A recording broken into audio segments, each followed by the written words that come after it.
Boa tarde, Igreja Batista em Vila das Belezas. Boa tarde, irmãos de outras igrejas locais, amigos, familiares, todos os que participam do Pão das Três com regularidade, estão sempre conosco. Boa tarde a todos, bem-vindos. Que prazer estarmos juntos para ouvir a voz do Senhor. Que bênção este culto, que bênção a liberdade que temos espiritual em Cristo, a liberdade que temos do ponto de vista de liberdade religiosa mesmo, para cultuar a Deus. Que prazer proclamar o Evangelho, que bênção podermos compartilhar através da internet. Esta ferramenta é tão útil para a disseminação da palavra. Graças a Deus, hoje é quinta-feira, 11 de março de 2021, são 15 horas, hora do pão espiritual, hora de nos alimentarmos com a palavra. Eu sei, graças a Deus por isso, que muitos já leram a palavra hoje, já oraram, já realizaram sua devocional, seu tempo a sós com Deus, e agora vamos reforçar através deste culto, visando aí, buscando a edificação espiritual, o enriquecimento da nossa fé pela palavra de Deus, sob a direção do Espírito Santo. Eu convido a todos para uma oração inicial e desejando aí mais uma vez um bem-vindo a todos que estão chegando para mais esta edição do Pão das Três. Vamos orar? Vamos orar juntos? Nosso Deus, nós te agradecemos pelo prazer que temos de cultuar o teu nome. Que honra, que privilégio indescritível, Senhor, é poder cantar louvores a Ti, ler Tua palavra, pensar nas coisas do alto, proclamar o Evangelho, evangelizar, disseminar a palavra. Senhor, Te louvamos por Jesus Cristo, que propiciou todas estas coisas a nós. Te louvamos pelo Espírito Santo, que testifica ao nosso espírito acerca das verdades espirituais, acerca do próprio Cristo. Te louvamos porque com amor eterno o Senhor nos atraiu para Ti, para o Teu trono. Pedimos a Tua bênção sobre este culto, sobre a vida de cada participante, irmãos, membros da Igreja Batista em Vila das Belezas, irmãos de outras igrejas, e se porventura alguém que participe deste Pão das Três, agora ou posteriormente, que ainda não conheça Cristo Jesus, que seja uma rica oportunidade de conhecer, de desfrutar da vida eterna em Jesus. Santo Pai, que o Senhor se agrade deste culto, tenha prazer em nós. Pedimos esta bênção em nome de Jesus. Amém. Sempre uma palavra de orientação aos que puderem compartilhar em suas redes sociais esta edição do Pão das Três. Sempre pedimos isso, visando a evangelização, visando também a edificação de outras pessoas. Há em nossos contatos muitos crentes, muitas pessoas que não podem acompanhar o Pão das Três ao vivo, como estamos fazendo agora, mas posteriormente poderão fazê-lo. E para isso é muito importante que nós compartilhemos o link desta transmissão em seus contatos, seja no Facebook, seja no WhatsApp, para a glória de Deus. É sempre uma forma de espalhar a semente santa, o Evangelho bendito que Deus nos deixou. Podemos espalhar a palavra também compartilhando na internet. Graças a Deus por esta condição. Hoje nós vamos concluir o primeiro capítulo da carta do apóstolo Paulo às igrejas na Galácia, ou seja, primeiro capítulo da carta aos Gálatas. Estamos considerando aí esta carta no Pão das Três comigo e esperamos que seja um tempo muito proveitoso aí de edificação para todos nós. Então, hoje nós vamos concluir o capítulo 1 e vamos falar um pouco sobre conversão verdadeira, pensando no exemplo de conversão do apóstolo Paulo. É claro, ele vai tratar sobre isso na finalização do capítulo 1 de sua carta, e é claro, nós vamos pensar no exemplo da conversão verdadeira do apóstolo Paulo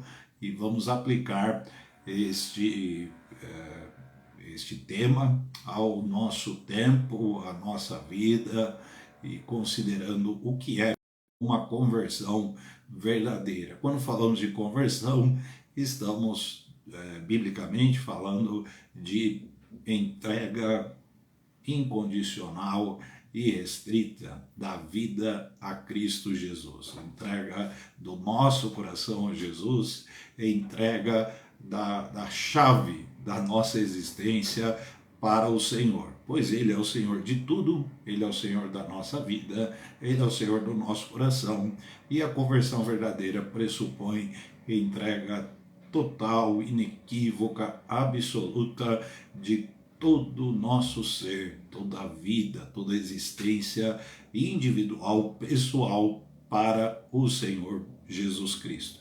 Foi isso que aconteceu com Paulo, isso aconteceu conosco, e esperamos que isso aconteça com todas as pessoas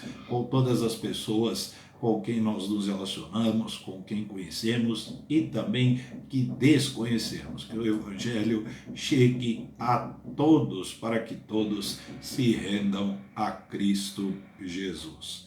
Conversão verdadeira, esse é o nosso assunto hoje à tarde, e pensando nesse 12:7 do nosso cantor cristão, ditoso dia, uma referência ao dia em que aceitamos a Cristo, em que nos convertemos, em que viramos as costas para o mundo e voltamos o nosso rosto, o nosso ser, o nosso coração a Cristo Jesus. Ditoso dia, hino 407 do nosso cantor cristão. É um hino curtinho, ele tem 3 estrofes. Nós vamos cantar agora 2 estrofes, antes da reflexão bíblica, e após a mensagem nós cantaremos a última estrofe, a estrofe de número 3. Vamos cantar pensando aí no tema conversão verdadeira.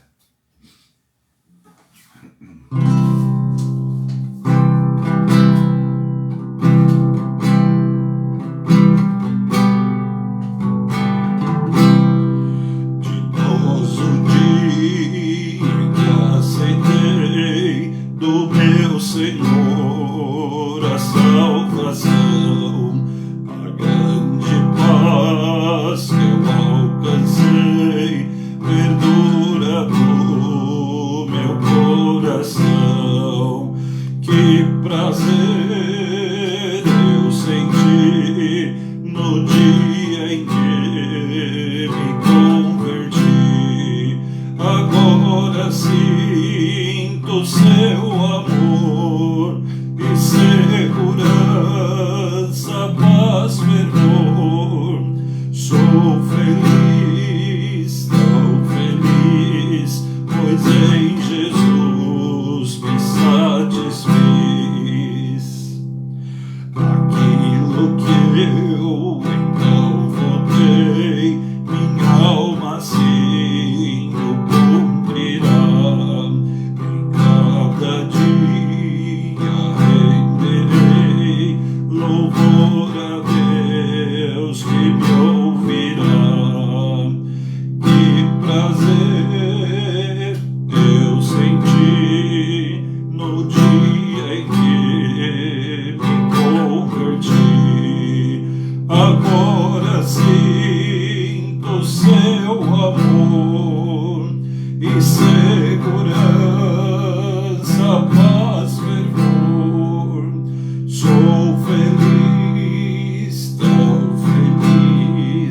pois em Jesus me satisfiz.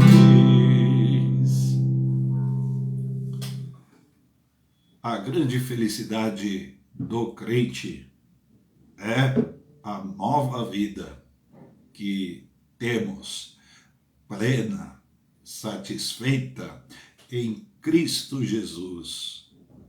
Graças a Deus, porque um dia, e é um dia inesquecível, é um dia ditoso, é um dia que sempre nos enche de prazer, de realização, de satisfação, o dia em que entregamos a chave do nosso coração, entregamos o senhorio da nossa vida a Cristo, pois Ele é digno de ser o nosso Senhor, nosso Salvador, Ele é digno de abrir os selos, graças a Deus por Jesus. Pensando nestas coisas maravilhosas, vamos ler o texto bíblico desta tarde, Gálatas capítulo 1, de 13 a 24. Então nós vamos concluir hoje o capítulo 1 da carta aos Gálatas. Gálatas capítulo 1, do versículo 13 ao versículo 24. Vamos ler? Porque qual foi antigamente a minha conduta no judaísmo, como sobremaneira perseguia a igreja de Deus e a assolava. E na minha nação excedia em judaísmo a muitos da minha idade, sendo extremamente zeloso das tradições de meus pais. Mas quando aprouve a Deus, que desde o ventre de minha mãe me separou e me chamou pela sua graça, revelar seu Filho em mim, para que o pregasse entre os gentios, não consultei carne nem sangue, nem tornei a Jerusalém a ter com os que já antes de mim eram apóstolos, mas parti para a Arábia e voltei outra vez a Damasco. Depois, passados 3 anos, fui a Jerusalém para ver a Pedro e fiquei com ele 15 dias. E não via nenhum outro dos apóstolos, senão a Tiago, irmão do Senhor. Ora, acerca do que vos escrevo, eis que diante de Deus testifico que não minto. Depois fui para as partes da Síria e da Cilícia, e não era conhecido de vista das igrejas da Judéia que estavam em Cristo, mas somente tinham ouvido dizer: aquele que já nos perseguiu anuncia agora a fé que antes destruía, e glorificavam a Deus a respeito de mim. Amém. Após ratificar, reforçar o seu genuíno apostolado, tudo isso presente aqui no capítulo 1 de Gálatas. Então, após ratificar seu genuíno apostolado e também ratificar, reforçar o genuíno evangelho ou a genuinidade do evangelho que pregava, Paulo evoca a verdadeira conversão ou a genuína conversão, a sua, no caso. Ambas as coisas, apostolado, evangelho e a conversão, formavam um todo na vida de Paulo.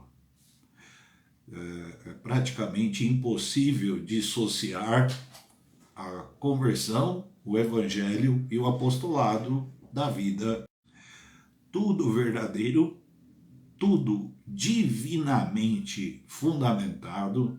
No caso da conversão, nós sabemos pelo relato de Lucas em Atos,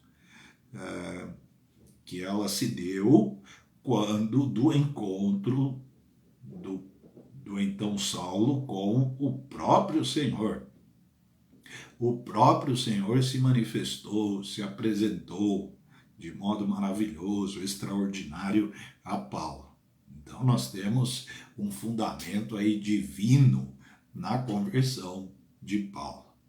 Com relação ao Evangelho, ele recebeu do próprio Senhor Jesus. E com relação ao apostolado, o seu apostolado era a partir de Cristo. Ou seja, Paulo era apóstolo de Cristo, enviado por Cristo, comissionado especialmente aos não-judeus.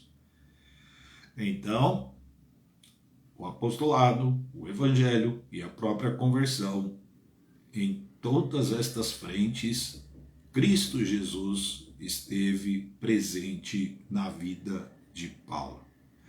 Como dissociar o serviço a Cristo de Cristo, né? Como dissociar o evangelho de Cristo? Como dissociar a nossa conversão do próprio Cristo? Então, Cristo Jesus está presente, fundamentando tudo o que acontece. Nesta passagem que lemos, por que Paulo revisitou ou fez uma referência ou uma inferência à sua conversão? Vamos nos lembrar do contexto aqui da carta aos Gálatas, especificamente deste capítulo 1. Paulo está defendendo o seu apostolado, o evangelho propriamente dito e também legitimando, através deste texto, a sua conversão, a sua conduta, a sua postura. Então, na defesa do evangelho, na defesa do serviço cristão, no caso de Paulo, seu apostolado, nós temos sim de reforçar a nova vida que desfrutamos, a nova vida que compartilhamos da própria vida de Deus, o novo nascimento.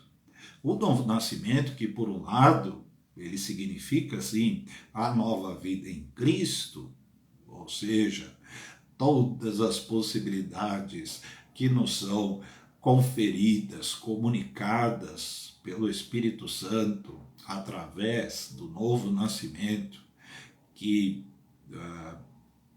conseguimos, que realizamos na fé em Cristo Jesus. Mas por outro lado, e há um outro aspecto aí do novo nascimento que é importante, está presente aqui no relato de Paulo, e isso serve para nós, é o rompimento com a velha vida. De um lado, a nova vida, a nova realidade, o novo nascimento em Cristo Jesus. De outro lado, um rompimento com a velha vida, o abandono da velha vida. No caso de Paulo, o rompimento foi traumático, não foi fácil. E isto está evidente no texto que nós lemos. Por quê? Não é fácil para ninguém romper com a velha vida. Não é fácil para nós, não foi fácil para os nossos irmãos, não foi diferente com Paulo. Por quê? Romper com o judaísmo para uma pessoa como Saulo não deve ter sido coisa fácil, porque romper com o judaísmo foi romper com a própria vida. Veja nos versículos 13 e 14, para quem está chegando aí, estamos em Gálatas 1, versículos 13 e 14. Porque já ouvistes qual foi antigamente, interessante a expressão antigamente aqui, né? A minha conduta no judaísmo. E aí no versículo 14, e na minha nação excedia, também no passado, né? Em judaísmo, excedia em judaísmo. Então, duas vezes a palavra judaísmo, ela aparece e por duas vezes aí com uma relação muito forte à prática anterior à conversão, prática anterior ao novo nascimento, isto está evidente. Então, quando Paulo rompe com a velha vida, ele está dizendo que ele rompeu com o judaísmo. E para ele não deve ter sido nada fácil, porque o judaísmo era a sua vida, o que lhe era mais caro. E nós sabemos que a verdadeira conversão pressupõe perder tudo por Cristo. Abrir mão do que nos é mais caro, mais custoso, por amor a Cristo. Para Paulo, abrir mão do judaísmo somente por Cristo, que é Deus, que é Senhor, que é o Salvador, que é o Messias, que é inclusive o Messias a quem Paulo esperava pelo judaísmo, e ele se identificou com o Messias a ponto de abrir mão do judaísmo para servir a Cristo, o Evangelho.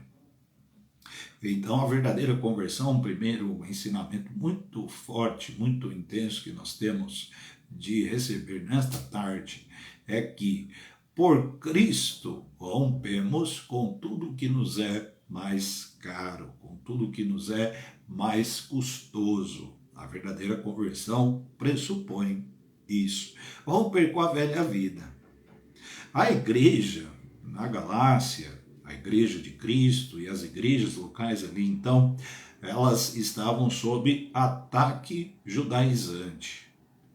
Os judeus que se intitulavam cristãos, mas não eram falsos irmãos, eles se infiltraram com muita influência religiosa, intelectual, social e também econômica. Eles se infiltraram na igreja para questionar o apostolado de Paulo, o próprio evangelho e também, em certa medida, a sua conversão. Este questionamento se deu por causa da mensagem do próprio evangelho, que Paulo defendia. Qual mensagem? Que em Cristo Jesus nós somos livres, nós temos liberdade em Cristo. E esta mensagem, cunhada na graça, respaldada pela graça de Deus, ela rompe, inclusive, com as tradições dos próprios judeus, que defendiam circuncisão, que defendiam a guarda do sábado, que defendiam restrições alimentares, que defendiam a realização das festas previstas na antiga aliança, de muitos rituais. Estas pessoas, portanto, judeus, judaizantes, que defendiam o judaísmo incrustado no evangelho, eles preconizavam o argumento segundo o qual todas as práticas ritualísticas da antiga aliança, dentre elas guarda do sábado, celebrações de festas específicas, guarda de dias e também restrições alimentares e a própria circuncisão, estas coisas eram necessárias ao evangelho, elas eram necessárias à vida cotidiana da igreja e eram necessárias à salvação. Paulo, claro, havia rompido com todas estas coisas por Cristo, e insisto que todas estas coisas lhes eram muito caras, elas lhes foram muito caras. Paulo não aceitaria em nenhuma hipótese uma coisa desta natureza, porque elas não casam com o evangelho, elas não suportam o evangelho. E ao evocar sua conversão, Paulo faz questão de expor o seu rompimento com o judaísmo. Então, uma igreja que estava sendo atacada por judaizantes tem de perceber no apóstolo que foi um judeu zeloso, foi um judeu religiosamente zeloso, que foi um judeu fariseu ver neste homem novo, a partir de Cristo, o rompimento com a velha vida. Em certo sentido, o que o sábio apóstolo fez através de seu exemplo de conversão, e a nossa conversão verdadeira ela deve ser um exemplo mesmo, ele fez foi exortar os Gálatas. Evocando sua conversão, ele exorta os Gálatas a que não aceitem, que não cedam, que não retrocedam, que não voltem, que não sejam levados aí por engodo, por conversa de cunho religioso que os desviasse do evangelho. Então, a conversão verdadeira também tem esse elemento didático, né? Pedagógico, de ensinar, de exortar. Conversão verdadeira pressupõe romper com a velha vida, e romper com a velha vida é romper com o que nos é mais caro, mais precioso, mais custoso e que nos afasta de Deus. Então rompemos com estas coisas. E também a conversão verdadeira tem esse caráter exortativo, de através do exemplo de uma genuína conversão, nós podemos exortar, ensinar outras pessoas. Foi o que Paulo fez. Era muito caro a Paulo lembrar que perseguiu a igreja. Versículo 13. Como sobremaneira, finalzinho do versículo 13, como sobremaneira perseguia a igreja de Deus e a assolava. Não era fácil para Paulo lembrar destas coisas. Não era fácil para Paulo evocar que quando se converteu, ele rompeu com isso. Vamos pensar no seguinte, ele era apóstolo de Cristo. Paulo era apóstolo de Cristo quando estava escrevendo esta carta e lembrando que antes da sua conversão, ele, por causa do judaísmo doentio, que ele estava sendo aí escravizado, por isso ele perseguiu a igreja de Deus. Imagine para um apóstolo lembrar que perseguiu a igreja do seu Senhor. Outra coisa, a igreja era a vida de Paulo. Veja que aos Coríntios, os irmãos devem conhecer, se lembrar desta passagem, segundo os Coríntios 11, 28, olha o que Paulo chega a dizer àqueles irmãos. Me oprime cada dia o cuidado de todas as igrejas. Uma pessoa cheia do Espírito Santo, como foi o apóstolo Paulo, dizer com todas as letras que o cuidado dele em relação às igrejas era algo tão sério, tão relevante, que chegava a oprimi-lo. Tamanho era o seu zelo pelas igrejas. Ele orava pelas igrejas, sofria pelas igrejas, cuidava das igrejas a ponto de sentir o peso sobre suas costas. Imagine para uma pessoa assim ter de lembrar que um dia perseguiu a igreja a que ele tanto amava, que ele se sentia até oprimido, tamanho era o seu cuidado. Para ensinar aos Gálatas, ele teve que evocar sua conversão e o momento a priori da conversão, dizendo, antes do evangelho, antes do encontro com Cristo, antes do apostolado, eu fui um judeu zeloso do meu judaísmo e judaísmo doentio, a ponto de perseguir e assolar a igreja de Deus. Para defender os Gálatas dos ataques judaizantes, ele teve de lembrar que no judaísmo ele perseguiu a igreja. Acerca do espinho da carne, que está lá registrado também na carta aos Coríntios, a expressão, né, foi me dado um espinho na carne, e há muita conexão da carta aos Coríntios com Gálatas também. O autor é o mesmo, né? Acerca do espinho na carne, estudiosos apontam pelo menos 3 possibilidades. Vamos lembrar que não há evidência no texto bíblico, ou seja, não há evidência interna do que se trata o espinho na carne. Mas os estudiosos, os eruditos, né, as pessoas que conhecem muito mais do que a gente, eles apontam pelo menos 3 possibilidades, sendo elas ambas, todas aí possíveis de suporte da escritura. A primeira delas, a doença física mesmo, no caso, nos olhos. Inclusive, aqui na carta aos Gálatas, ele chega a falar alguma coisa sobre os seus olhos, como que a igreja conhecendo o problema que ele passou. Então, talvez o espinho na carne tenha sido um problema físico mesmo. O termo carne tem a ver com o corpo, né? Mas o termo carne também tem a ver com a velha natureza, então pode ser alguma coisa espiritual, mas pode ter sido aí uma doença física nos olhos. Uma outra possibilidade que Paulo refere-se ao espinho na carne, a dureza dos corações dos judeus, seu povo. Paulo era judeu. A dureza dos corações dos judeus, o povo a quem ele tanto amou, com relação a Cristo e ao Evangelho. O povo duro de coração. E essa reticência dos judeus em serem duros, né, com relação a Cristo e ao Evangelho, isto Paulo chega a entender como um espinho na carne. Então, uma segunda possibilidade.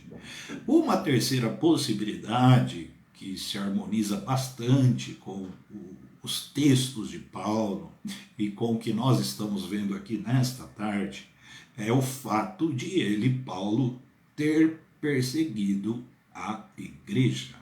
Jamais se livraria desse fato. E isto lhe era muito caro.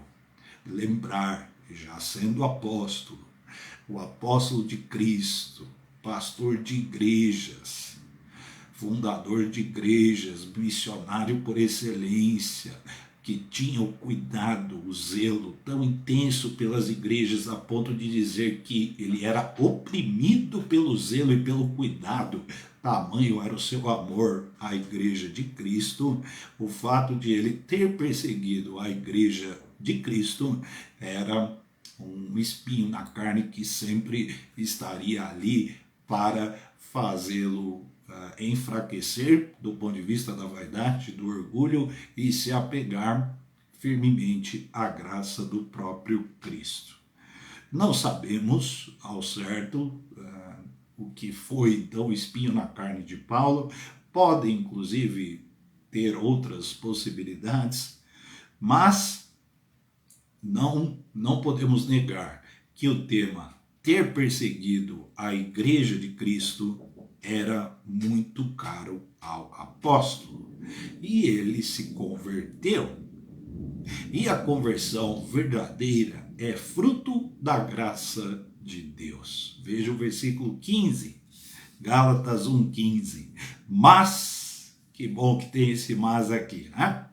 Quando aprouve a Deus, que desde o ventre da minha mãe me separou e me chamou pela sua graça, o amor e a graça de Deus estão presentes na conversão, na salvação, e o amor e a graça de Deus se expressam no Filho. Veja que a conversão do apóstolo Paulo, ele chega a usar aqui expressões, me separou, ela é aplicável a todos nós. Deus, por causa da sua graça e soberania, aprove a Deus, então foi desígnio dele, foi do coração dele, foi obra dele, foi fruto da sua graça, então aprove a Deus, foi da vontade de Deus, nos separar para ele e nos separar do que não presta. Não foi isso que aconteceu quando nos convertemos? Não foi isso que aconteceu quando Paulo se converteu? Aprove a Deus separá-lo para ele e separá-lo do que não presta. Aí reside, inclusive, a a visão bíblica, a cultura bíblica da santificação. Deus nos separa para Ele e nos separa do que não presta. No caso de Paulo, do judaísmo doentio, que ele agora combatia ao escrever aos Gálatas. Percebam então que a conversão verdadeira, ela tem esse caráter dúplice. Somos separados para Deus e por causa disso somos separados do que não presta. É o rompimento com a velha vida. É o rompimento com quaisquer práticas, ideias, atitudes, decisões, costumes, culturas, práticas religiosas, como era o caso de Paulo, tudo o que se interpõe entre nós e Cristo, entre nós e o povo de Deus, entre nós e o Evangelho, precisa de rompimento, precisa de separação, precisa que seja abandonado. A conversão verdadeira expressa o Filho. Olha só que coisa interessante o versículo 16. Aprove a Deus revelar seu Filho em mim. Então a conversão verdadeira, ela expressa o Filho, porque o amor e a graça de Deus, presentes na nossa conversão, se expressam no Filho. Aceitamos o Filho, cremos no Filho, seguimos e obedecemos ao Filho. O crente genuíno, portanto, o crente que verdadeiramente se converteu, é um pleonasmo aqui, né? Crente convertido. Então, a verdadeira conversão, ela prevê a vida de Jesus em nós. Vivemos a vida de Jesus. No caso de Paulo, ele viveu a vida de Jesus, ele viveu o evangelho de Jesus, ele viveu o apostolado, ou seja, o serviço cristão de Jesus. Não é assim conosco? Não deve ser assim com a Igreja de Deus? Vamos nos encaminhando aí para o final do capítulo. Veja os versículos 17 e 18. Nem tornei a Jerusalém. Então tudo que ele está dizendo aqui agora tem a ver com os momentos posteriores, imediatamente posteriores à sua conversão. Nem tornei a Jerusalém a ter com os que já antes de mim eram apóstolos, mas parti para a Arábia e voltei outra vez a Damasco. Depois, passados 3 anos, fui a Jerusalém. Para um pouquinho aqui, porque isso é muito importante, prestem atenção. Não ir a Jerusalém, não ir a Jerusalém por 3 anos. Não foram aí algumas semanas, não foram alguns meses, não foi um semestre. Foram 3 anos sem ir a Jerusalém. Não ir a Jerusalém por 3 anos para alguém como Paulo é comparável a quê? A que podemos comparar isto? Um jogador de futebol sem bola? A comparação é muito pobre, eu confesso, mas é o que me veio à mente aqui. Vamos tentar melhorar aqui. Um pastor sem Bíblia? Um pastor sem Bíblia? Imaginem, um pregador do Evangelho que não tem a palavra à disposição para estudar, para ser enriquecido com ela.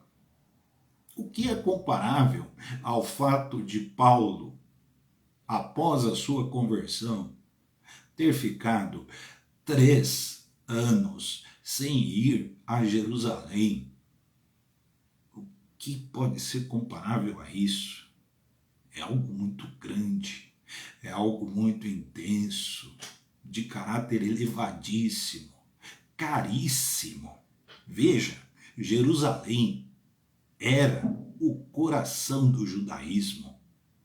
Em Jerusalém estava o Sinédrio.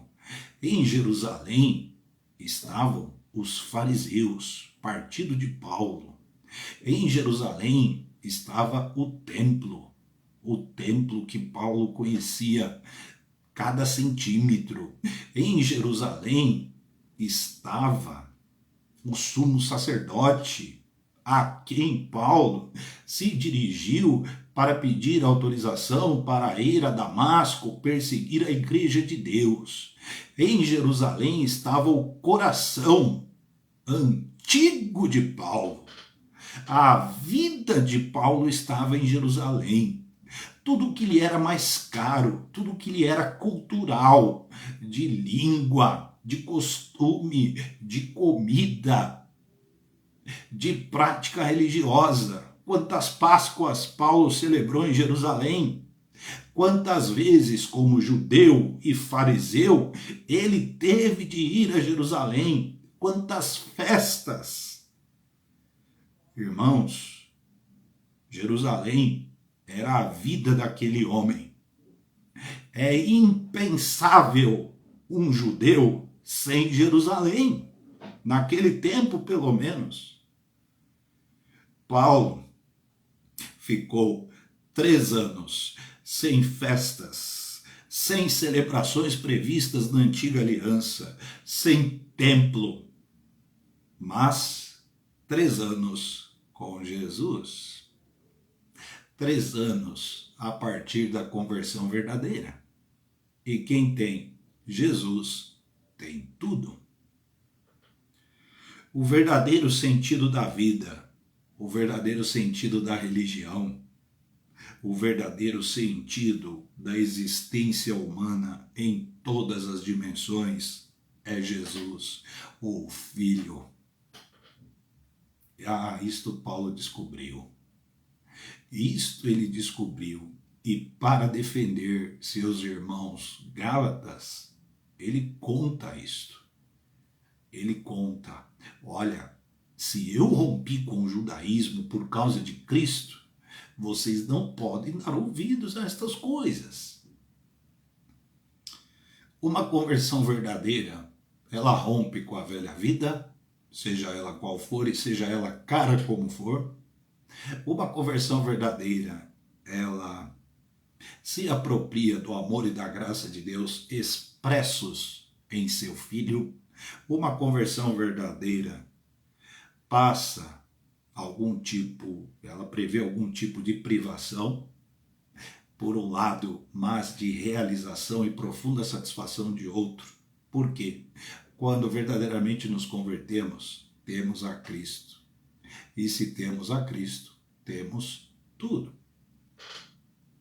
3 anos depois, vocês viram aí no versículo 18, né?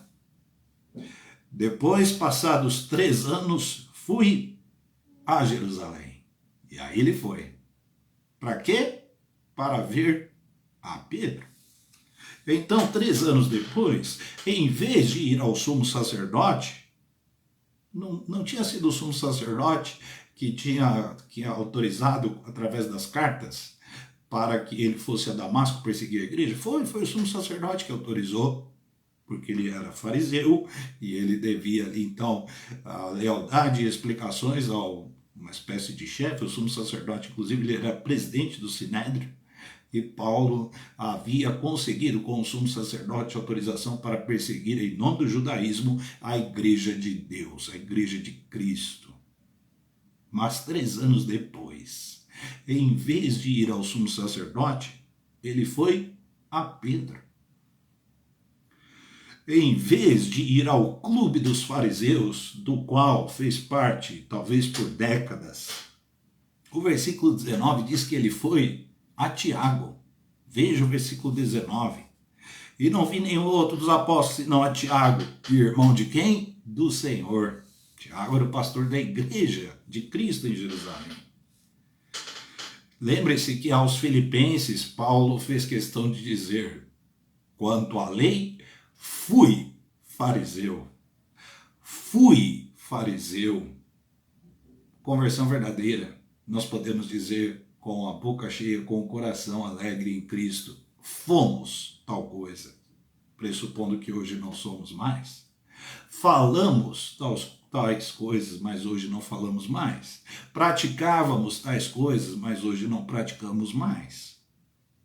Quanto à lei, fui fariseu, foi o que ele disse aos filipenses. Então, ele foi a Pedro e foi a Tiago. Sabe por quê? Porque crente vive com os crentes, ama os crentes, procura os crentes. Ele foi para Jerusalém para ver a Pedro e a Tiago.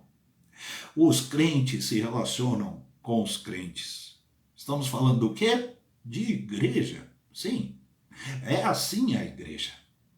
Igreja, povo de Deus, povo crente, povo que serve o mesmo Senhor, povo que ama o mesmo Senhor, que sofre e chora pelo mesmo Senhor, que serve o mesmo Evangelho, que segue o mesmo Evangelho. Sim, esta é a igreja, e Paulo agora fazia parte da igreja. E Paulo, naquele momento, fazia parte da igreja.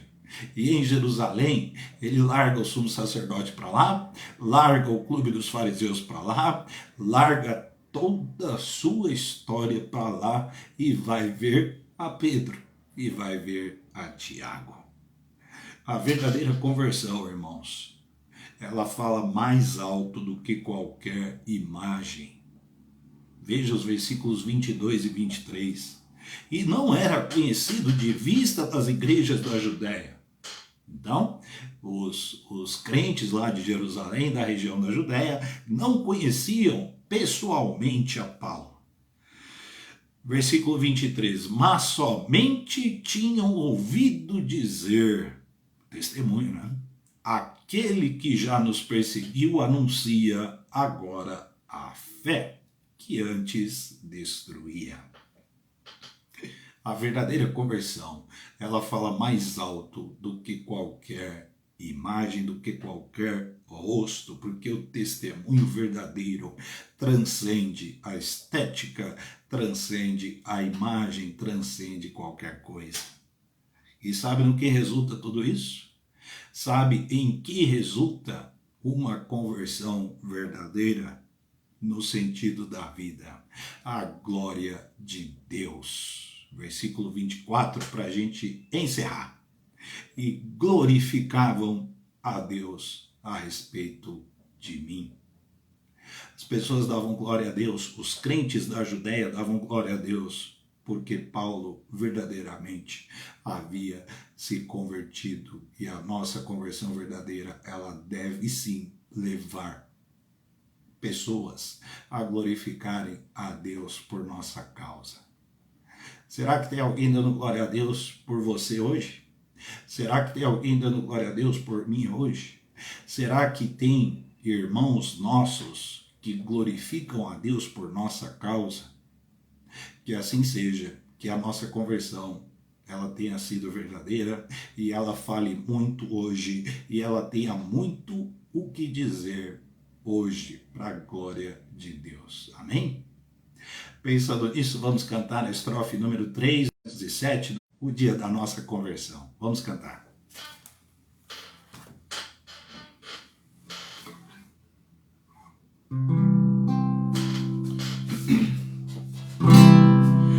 Exulta, pois, meu coração no Filho do Supremo Deus, porque te deu a redenção e trouxe-te perdão dos céus. Que prazer eu senti no dia em que me converti. Agora sinto seu amor e segurança, paz, fervor. Sou feliz, tão feliz, pois em Jesus me satisfiz. Exulta, pois, meu coração no Filho do Supremo Deus. E aí eu lembro o versículo 16 que nós lemos: revelar seu Filho em mim. Foi exatamente isso que Deus fez conosco.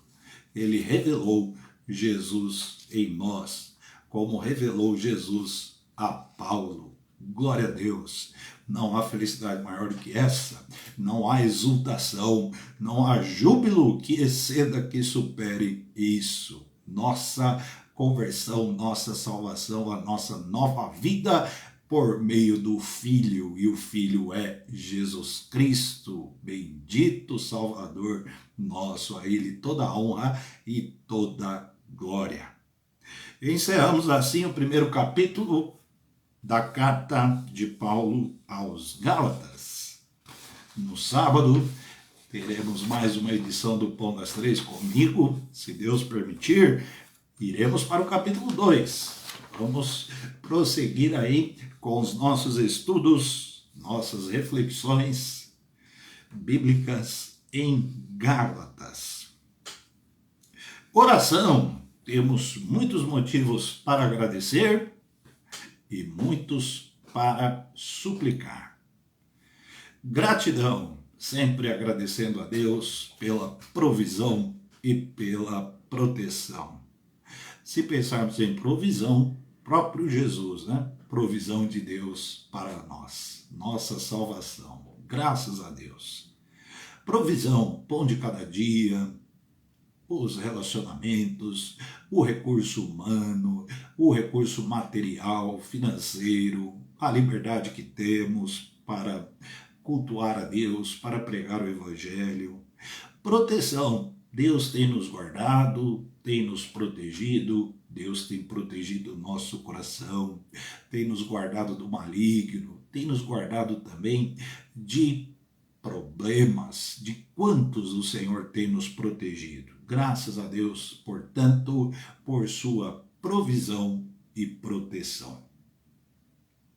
Tem muita gratidão aqui para a gente compartilhar. Atenção, Juliano, marido da Lidiane, passou bem por uma primeira cirurgia bem sucedida, e está aguardando uma próxima, que provavelmente vai acontecer na semana que vem. Juliano, para quem não sabe, sofreu um grave acidente de moto, mas está fora de perigo, não corre risco, graças a Deus, foi preservado e já passou bem pela primeira cirurgia.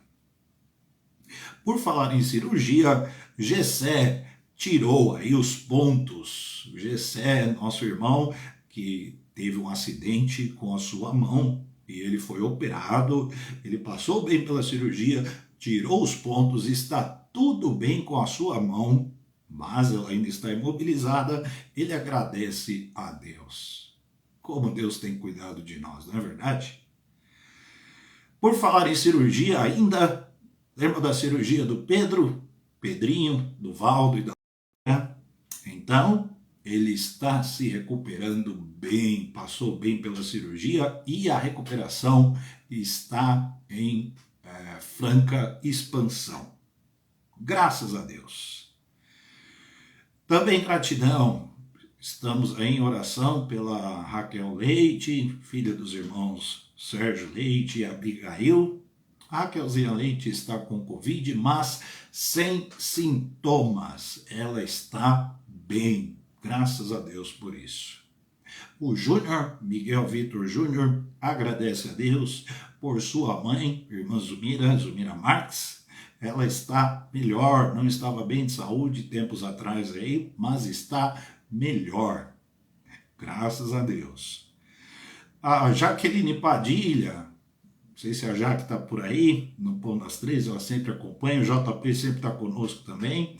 Jaqueline agradece a Deus pela sua mãe, nossa irmã Arani, que fez o cateterismo, e o cateterismo foi bem sucedido. Quanta notícia boa, né? Quantas bênçãos. Irmã Tata agradece a Deus pela recuperação de sua neta, Kelly do Cleiton. A Kelly está bem, passou aí pela Covid e está... Ana Lúcia, sobrinha da irmã Ruth Lopes, tem apresentado leve melhora. Ana Lúcia, todos nós sabemos, ela está hospitalizada há vários dias em razão da Covid-19 e ela está apresentando leve melhora. Vamos agradecer a Deus, vamos orar, toda a gratidão. Luzenaide, nossa líder aqui regional das mulheres batistas da nossa Sudocap, Luzenaide recebeu um ótimo diagnóstico no tratamento que ela tem feito contra o câncer há muito tempo. Então, motivo de gratidão ao Senhor. Há outros, há tantos, sabemos que as bênçãos são incontáveis, então vamos louvar a Deus. Pedidos de oração, orar pelas igrejas. A carta aos Gálatas foi uma carta às igrejas na Galácia. O cuidado de Paulo era pelas igrejas, ele sofria pelo cuidado das igrejas. Vamos orar pelas igrejas, gente. Já orou por sua igreja hoje? Há irmãos aqui de outras igrejas locais acompanhando o Pão das Três. Quantas igrejas estão presentes neste Pão das Três? Vamos orar por nossas igrejas. Que Deus abençoe nossas igrejas. E o que dizer dos pastores? E o que dizer dos missionários? Por falar em missionários, nossa igreja, aliás, a denominação batista, né? Então a Igreja Batista em Vila das Belezas está em missões mundiais. Já orou por missões mundiais hoje? Já definiu o valor da sua oferta? Então, todos esses pedidos de oração aí necessários em relação à Igreja do Senhor. Enfermos. Irmã Luzia, nossa zeladora, está com Covid, estamos em oração pela irmã Luzia. A Benomio e Carmelita, casal da nossa igreja, irmãos da vila. Então soubemos há pouco que a Benomio e Carmelita, ambos estão com Covid. Que Deus tenha misericórdia. Pedido de oração da irmã Edjaci, ela tem reforçado o pedido de oração por seus irmãos e em especial por sua mãe, Alzira, que foi hospitalizada. Solange Leite, nossa irmã, ela não passou bem ontem, teve um mal-estar, está melhorando, está se recuperando, carece aí da nossa atenção em oração. Pastor Josias, nosso pastor conveniado, parceiro missionário lá em Aracaju, Sergipe. Pastor Josias está com Covid, seu cunhado, pastor Genildo, está com Covid, sua sogra está com Covid, sua esposa. Então a família também está enlutada porque perdeu um ente querido para a Covid há pouco tempo e eles estão enfrentando aí o desafio da Covid. Que Deus tenha misericórdia. Vizinho do pastor Márcio Silva, pastor Márcio pediu oração por um vizinho chamado Gessé Nunes. Então, está aí hospitalizado, conta com as nossas orações. Família do Leonel está sendo restabelecida aí. Então, graças a Deus, estejamos atentos aí em oração. Vamos orar também pela Tata, pelo Gabriel Santana, pelo Wilson, que tem aí enfermidades crônicas, né? O Wilson, inclusive, tem uma consulta médica aí pela frente. Estamos em oração pela Jusilene, filha da irmã Zuleide, que tem um problema sério de saúde. O Tilson, também primo da Kátia. Luiz Dantas, aguardando cirurgia, problema sério de saúde. Abigail Leite, mãe da Raquelzinha, a esposa do Sérgio, aguardando também aí uma cirurgia. Demais enfermos, são tantos, que Deus tenha misericórdia. Estamos enfrentando um tempo muito difícil neste ano de pandemia. Estamos há um ano com a pandemia do coronavírus. No Brasil, pelo menos, no mundo já tem um pouco mais, mas no Brasil há 1 ano estamos na fase mais aguda, mais grave, mais perigosa. Que Deus tenha misericórdia. E sabemos que esta pandemia não está à revelia de Deus, não está fora do controle do Senhor. Ele tem o poder sobre todas as coisas, inclusive sobre a pandemia. Portanto, por ele ser misericordioso, benigno, bondoso, compassivo e poderoso, oremos para que ele nos abençoe, que ele nos guarde do mal. Sempre lembrar das famílias enlutadas, dos desempregados. Vira e mexe, a gente sabe de alguém da nossa igreja, ou algum familiar, algum parente, algum conhecido que está enfrentando aí o drama do desemprego. Vamos orar sempre por isso. Profissionais de serviços essenciais, né, irmãos? Os irmãos nossos, amigos que trabalham na área da saúde, que trabalham também no relacionamento com o público, em serviços essenciais como supermercados, farmácias, açougue, enfim, sacolão, pessoas que estão ali no dia a dia expostas, que Deus tenha misericórdia. E principalmente também os que trabalham em hospitais, postos de saúde, clínicas, laboratórios, enfim. E vamos orar pelas autoridades. Deus tenha misericórdia do governo federal, estadual e municipal, do legislativo, do judiciário, todas as forças somadas, as autoridades públicas específicas da área da saúde, que todos trabalhem para o bem, visando o bem do país, o bem da nação, o bem da população. O bem da população é o nosso bem. O bem do Brasil é o nosso bem. Oremos pelas autoridades sempre. A lista é grande. Apresentamos a Deus e agora vamos orar em nome de Jesus. Senhor Deus, toda a nossa gratidão pela salvação em Cristo Jesus, pelo Evangelho, pela bênção de servir no reino do Senhor, pela bênção de pertencermos ao teu povo, por termos crentes, sinceros, genuínos ao nosso lado, a quem podemos recorrer, a quem podemos amar, chamar de irmão, servir junto no teu reino. Graças te damos pelo Evangelho, graças te damos por Cristo Jesus.